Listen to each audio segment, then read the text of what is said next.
اور کہہ دو کہ میں تو اعلانیہ ڈر سنانے والا ہوں، اور ہم ان کفار پر اسی طرح عذاب نازل کریں گے جس طرح ان لوگوں پر نازل کیا جنہوں نے تقسیم کر دیا، یعنی قرآن کو کچھ ماننے اور کچھ نہ ماننے سے ٹکڑے ٹکڑے کر ڈالا۔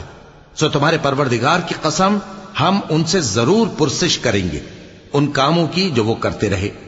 پس جو حکم تم کو اللہ کی طرف سے ملا ہے وہ لوگوں کو بے دھڑک سنا دو، اور مشرکوں کا ذرا خیال نہ کرو۔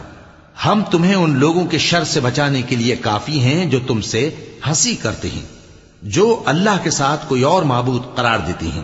سو ان قریب ان کو ان باتوں کا انجام معلوم ہو جائے گا، اور ہم جانتے ہیں کہ ان کی باتوں سے تمہارا دل تنگ ہوتا ہے، تو تم اپنے پروردگار کی تسبیح کہتے اور اس کی خوبیاں بیان کرتے رہو، اور سجدہ کرنے والوں میں سے ہو جاؤ، اور اپنے پروردگار کی عبادت کیے جاؤ یہاں تک کہ تمہاری موت کا وقت آ جائے۔